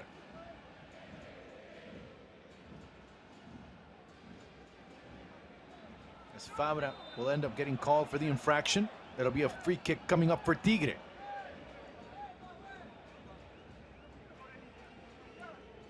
See right there. Yeah, if you hold on to the arm a little bit too long, the referee has really no choice but to call the foul. Yeah, Amoa getting his first impact since coming in. Just gets them that little bit of extra pace down that right-hand side. Samoa looking to grab the attention once again of Guillermo Barros Schelotto.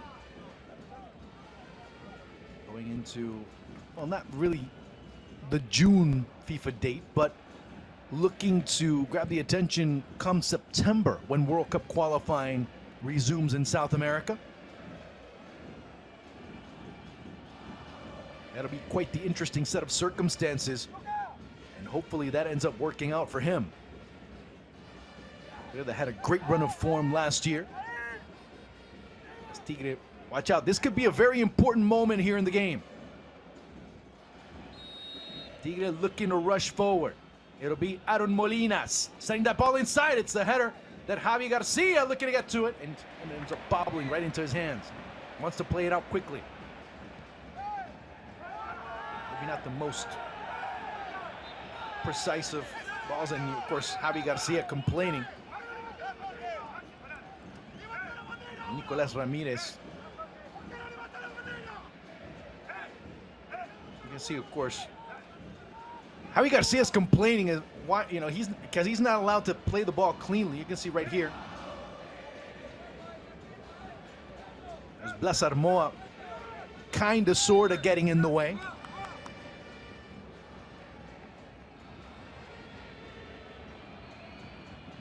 The referee goes back.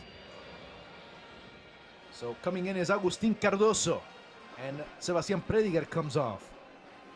It's been a difficult evening for Sebastián Prediger, put under a lot of pressure by that Boca midfield. Hasn't been able to really get on the ball in the way that I think you'd have liked to under little pressure at the base of the midfield and start off the Tigre attacks. Cardoso coming on in his place for the final 25 minutes or so.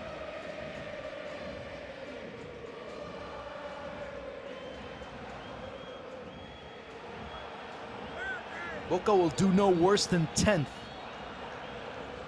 Should everything go their way. Colidio, it'll be a corner kick coming up.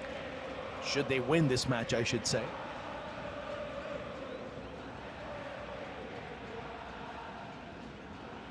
As Tigre slowly creeping back in.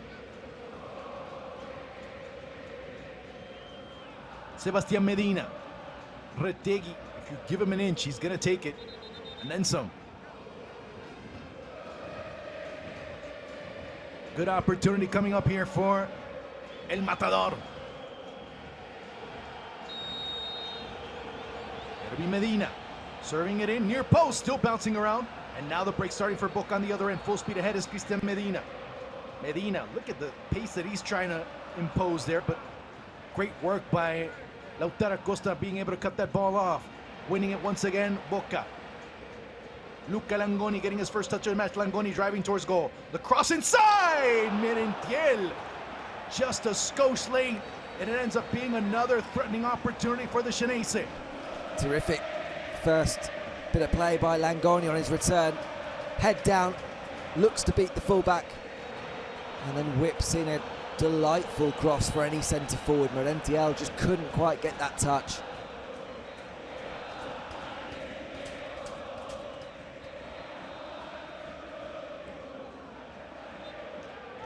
Fans continue cheering and continue jumping and continue trying to rile their team on. As we get into the 69th minute of play here at La Bombonera. Still 1-0 Boca. Still Boca looking for a chance to try and kill things off. They should have done it a while back. And maybe, just maybe, you start looking at Merentiel as the possible man of the match, not just for the goal, but for everything else he's been able to do. And if there's one change that I think is going to be yelled from pretty much every rooftop in La Boca, it's going to be that Miguel Merentiel needs to be the starter from now on. Pallero.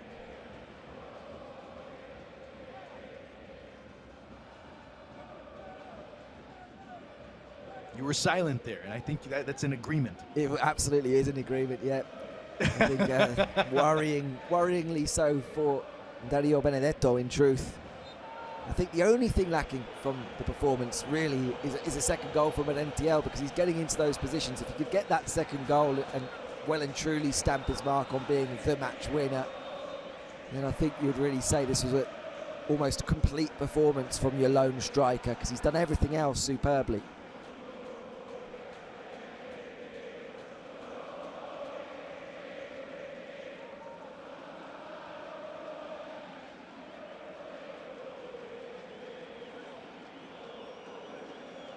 More substitutions on the way for Boca.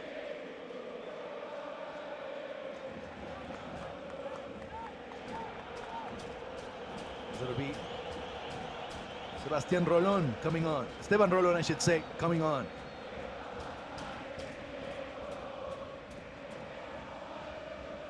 Villa, 5 in the area. There's no one taking a free kick away from him in that sector of the pitch. As he drives that ball inside, it goes right off of the head of a defender, and Boca having all sorts of trouble. Now Tigre wanting to play it out quickly. Weigand as he races forward.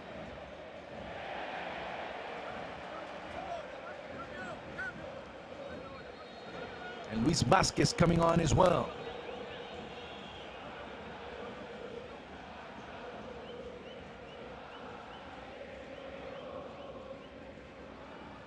Weigand, who towards the end of the match midweek against Pereira had so much trouble being able to keep up with the Pereira attackers, as Merentiel continuing to pressure, using the proper angle. But again, Marinelli coming out through unscathed. There's a foul being called. Tigre will get the ball back. Boca will make that double change now that we saw getting ready. Rolón and Vázquez, the two that will come in. Alan Varela looks as though he's going to make way for Rolón at the base of the midfield. Rolón, who looked almost certain to be heading out of Boca a few weeks ago, hadn't kicked a ball in 2023, came on in the Superclásico late on, and is now getting minutes again under Jorge Almiron, perhaps reviving his career to some extent. He's going to replace Varela for the final stages, and Luis Vázquez on for Miguel Merentiel, who, as you say, Juan, has done a pretty good job, and I think of trying to convince Boca that he should be their central striker from this point on. I think he convinced the fans. Listen. He got a standing ovation from the crowd here.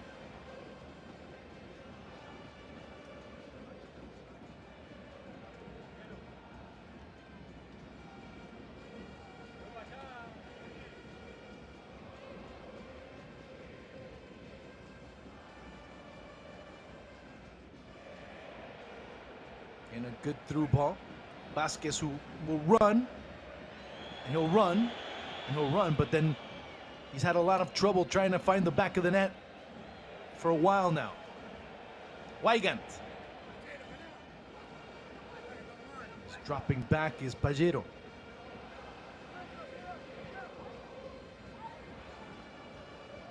It was a free kick, and it'll be a yellow card for Frank Fabra. Oh, what a silly challenge there, and what a silly challenge to offer in that sector. Very dangerous opportunity coming up for Tigre. Yeah, you said it, Juan. I mean, Tigre still, even with those changes, haven't really shown us a great deal. They're yet to really threaten Javier Garcia's goal, and Fabra should know better than that.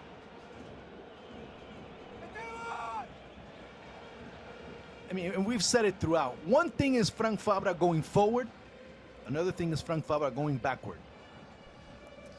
Yeah, exactly, which is probably the reason why he's another one of those real figureheads for Boca, but one who's finding his position increasingly under threat this season.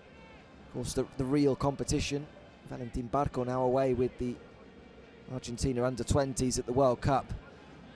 But the second half of the year could be interesting for Fabra. Now, it's funny that you say that because, I mean, it's evident that Barco just heads and shoulders right now better than Fabra. And it'll be Aaron Molinas. Watch out with this one. It'll be poetic if he gets the equalizer. Molinas ready to go. Of course, a very tough angle for a right footer. But Molinas, well up done the task as a shot that goes just wide. Doesn't miss by much, that's for sure. He got it up over the wall. Couldn't quite find the angle. Or perhaps around the side of the wall, which is why he couldn't quite get that whip needed to sneak inside the post. Garcia pretty comfortable watching that wide. Boca next weekend head to Sarandí as they'll face Arsenal, and they'll come back home as they'll play Colo-Colo in Libertadores play. Now, a win for Boca against Colo-Colo basically assures them of passage into the next round. Now, whether they go in first or second, that's another issue because it all depends on what Deportivo Pereira does. A team that no one expected, or at least no one that hasn't followed Colombian football over the past few months expected them to do. And they will end up being maybe one of the surprise teams of the Libertadores. But I digress. They will play Lanús after that, followed by Godoy Cruz. Matches that really have some implications when it comes to them going up in the table. A couple of 6-point matches, if you will. You're talking about Boca trying to get back into the race for the 2024 Libertadores, where they find themselves a bit relegated as of right now.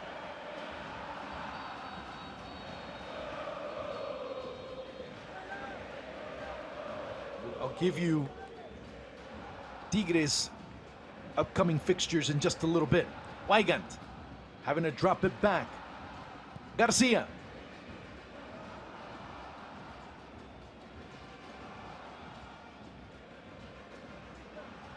At this moment, if the season were to end today, it would be River, San Lorenzo, and Talleres, and Estudiantes.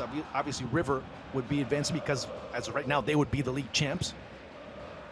Estudiantes would go in. Of course, right now they've assured themselves of a Sudamericana spot, as have Defensa, Central, Lanús, Belgrano, and Boca, who find themselves, as of right now, in 9th place.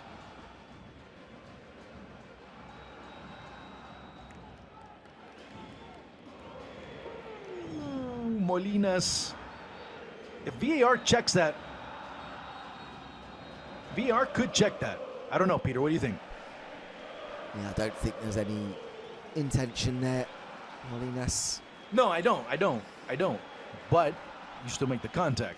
Yeah, he makes the contact. I think it would be harsh, in my opinion, for VAR to look at that under the microscope. It looks worse slowed down. There's no doubt about the contact there, but gets the ball first. Tigre make their final change. Lucas Menossi making his way in for Molinas, just to avoid any possible... Just in time.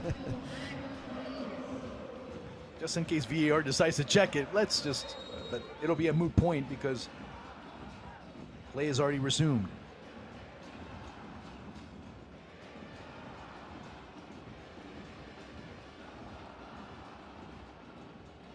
For Tigre,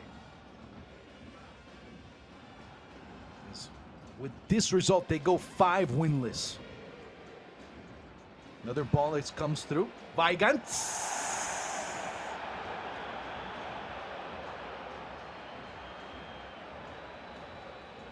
I have my doubts, but I don't have much proof. Pajero. Good through ball. Weigand gets in the way. Villa.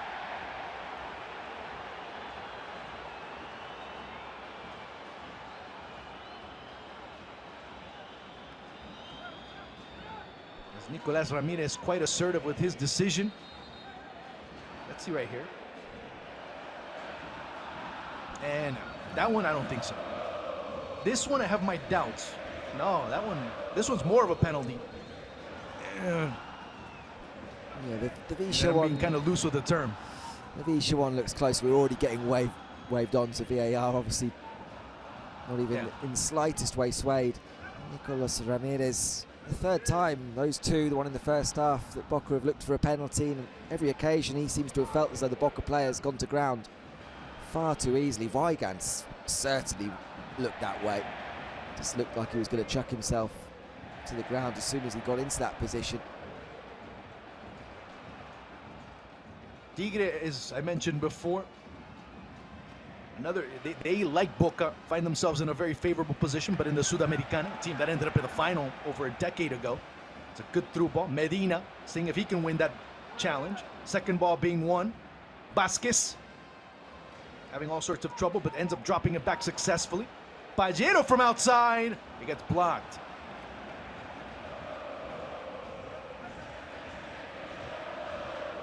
Weigand. Medina. Varela. Actually, Varela already came off. It was Figal.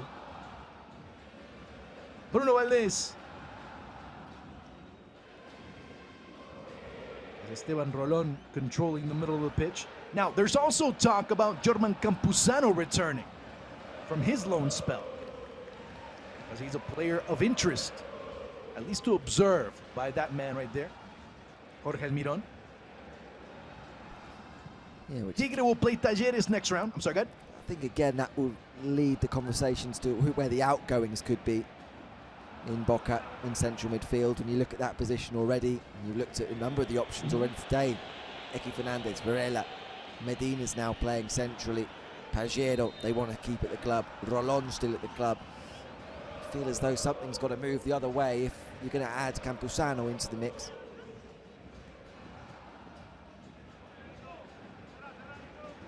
Or maybe you free up Varela a little bit more?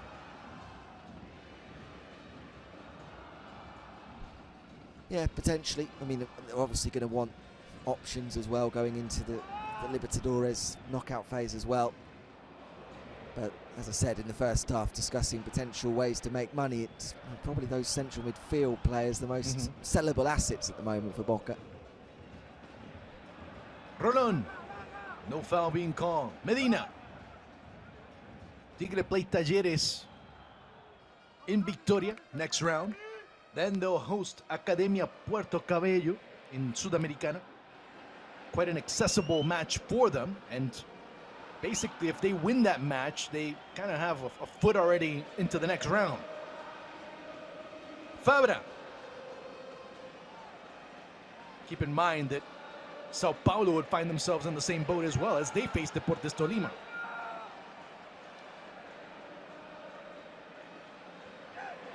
Then another northern Buenos Aires type of derby, if you want to call it that.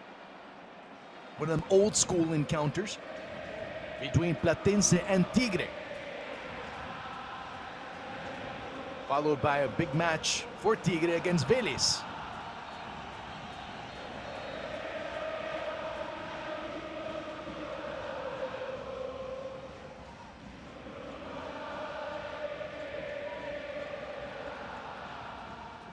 Weigand.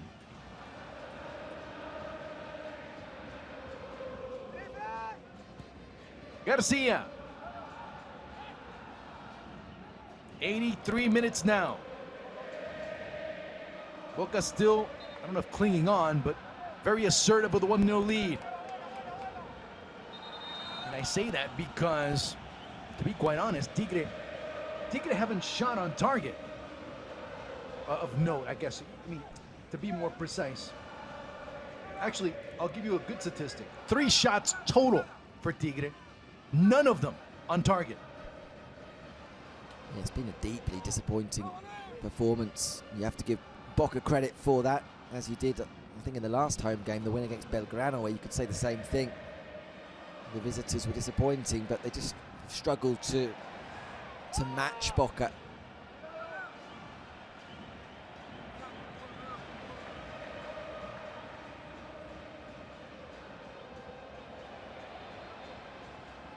And slowly but surely, form beginning to come back to Boca, here at home especially.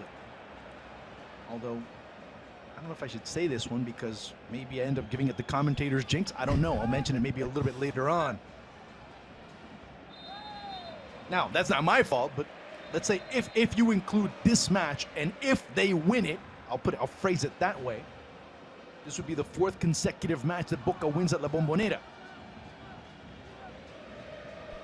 Yeah, quite the turnaround when you consider those 3 straight home defeats that really were the end, weren't they, for Hugo Ibarra, and when Almiron had just come in as he was gradually turning things around. But that's where you see that progress that has been made, even if it's not startling progress, certainly all the same steps in the right direction.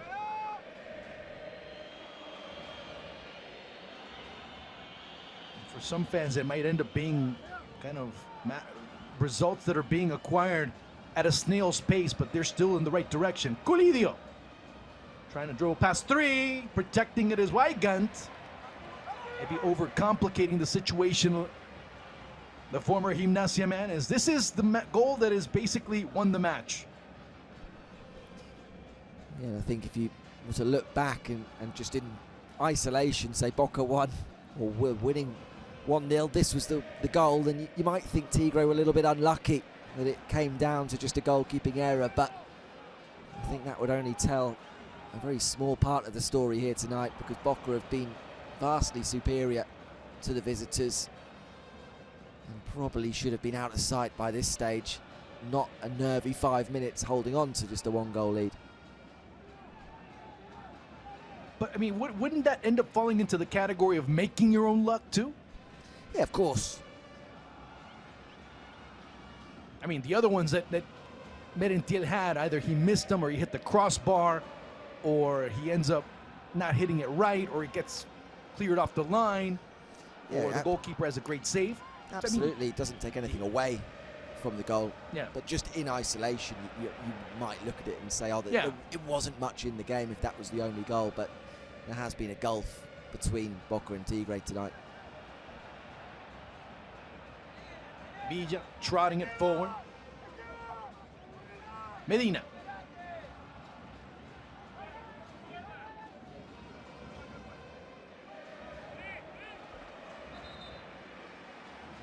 As Medina just looks absolutely gassed at this point of the match.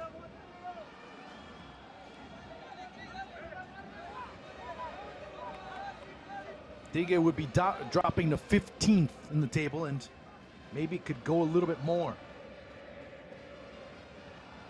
Keep in mind, Instituto still have to play. Racing still have a pending match. Although, maybe at this stage of the season, you can say Racing have been the biggest disappointment of this LPF. Yeah, I think so. When you look at the expectation pre-season, when people were looking at Racing's 2022, yes, they maybe lost a couple of players, but still think people were looking at Gago's side as potentially being candidates to go and push on and go one better than last year. To be where they are and the kind of form they've been in is worrying if you're looking at it from a Racing perspective, frankly.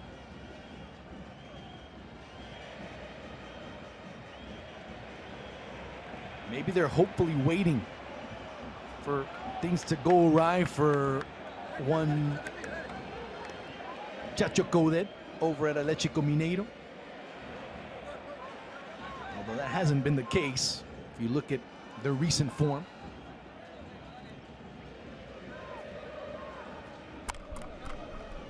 Of course, a lot of names are being speculated now as Javi Garcia coming out to cuddle and corral that ball. As we get into the 88th, almost 89th minute of play here at La Bombonera.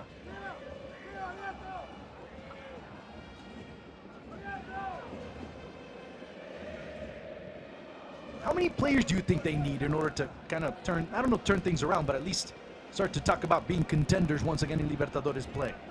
Villa overrunning the ball. I think they need about 3 or 4. Yeah, it's a good question. And I mean, you say 3 or 4 players, but probably looking at 3 or 4 top-tier South American players as well, which obviously would not come cheap. often looking at the Brazilian sides as being the ones that are able to go out and make those kind of purchases, which is why we're increasingly seeing them dominate. Will Boca have those kind of funds? It's doubtful. Juan Ramirez about to come on. There's a foul being called, and Boca will get it. As you see, of course, the referee indicating the substitution. There'll be Medina most likely coming off as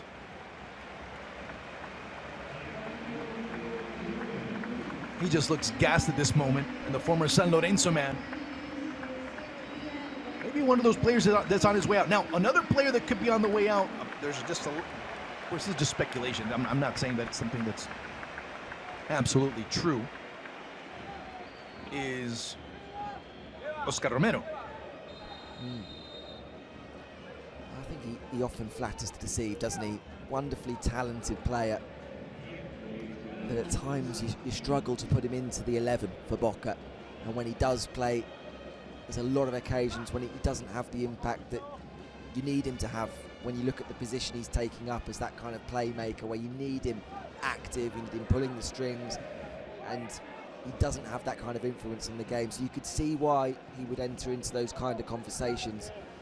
But then again, if Boca then had to go in and replace him, it's the kind of position on the pitch where if you're going to bring in some real quality, then you'd have to pay a lot of money, unless you were going to be very clever and a bit fortunate perhaps with some of your scouting and the transfer working out and having an immediate success, rather than being one which you look for a bit of a longer term project. So it's a tricky one for Boca.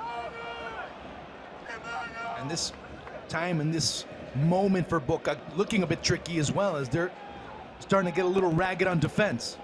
5 minutes added.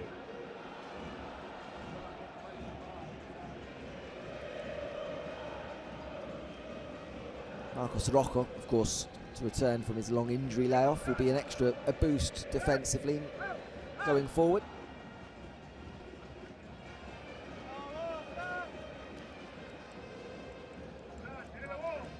Garcia ready to pounce on the ball should it end up being anywhere close to him.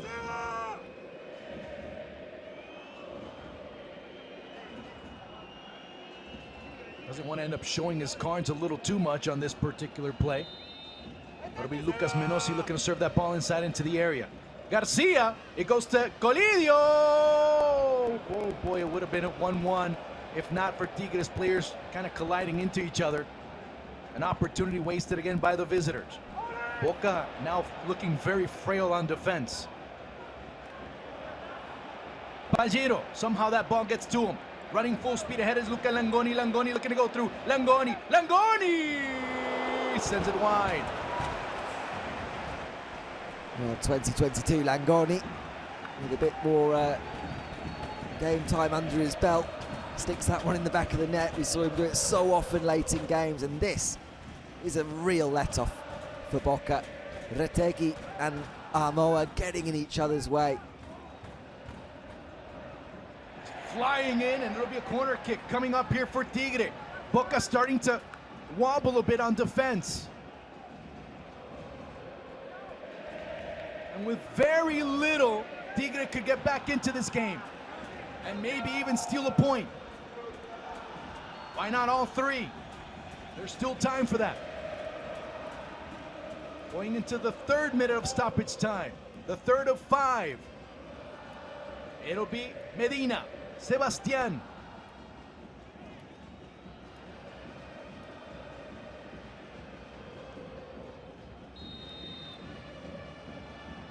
Curling it, again clearing it away. Boca defending any which way possible. The fans are looking to kind of steer the team on. Lautaro Montoya getting past 2 defenders, leaving everyone sprawled on the ground. Another ball that's crossed in, and a great effort to be able to get to that ball. Positioning himself, and a foul will be called on the Tigre left back. So Boca will get a reprieve as Martin Pajero intelligently plays that ball. Now more than ever, you see the Xeneize feeling a bit more confident of getting the 3 points. Yeah, excellent by Pajero working back there to firstly win possession, then win the free kick. This is the chance for Langoni on his return. They're not far away from making absolutely certain it goes down as another big chance missed for Boca, who can't quite see this one home yet. Yellow card being confirmed there, shown to Lucas Menossi.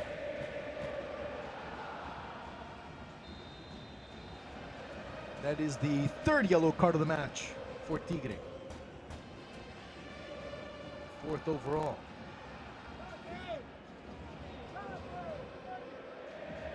We get into the final minute and change of play. Boca looking to hold on at this point. Vázquez. With all due respect, you cannot consider yourself a contender if you have Luis Vázquez and Norberto Briasco as your options after Merentiel, or even Benedetto. But with that, it was still enough to get it across the finish line, stumbling and bumbling their way through. But if you look at the overall body of work, Peter, Boca got the job done and got the job done well. All smiles from Jorge Almiron. Tigre unhappy at full time, but in truth they were well beaten here from Boca. A couple of moments late on to perhaps snatch a point. They're not happy with the timekeeping, clearly, but they left it very late to show any kind of momentum and find a way back into this. Boca should have been home and dry. It's a good performance, a good win, and Boca moving in the right direction, Juan. So with that in mind, we end up bidding you adieu as Boca win for the fourth consecutive time at home. Tigre go winless for the sixth. Again, the final score, Boca 1, Tigre 0. As players from past and present of the blue and gold end up talking to each other, but more importantly, the fans end up coming home happy. Know that they're slowly seeing their team go in the right direction. Is that enough? That only time will tell. Peter, it's been a pleasure. I'll talk to you soon, ladies and gentlemen. It's been good.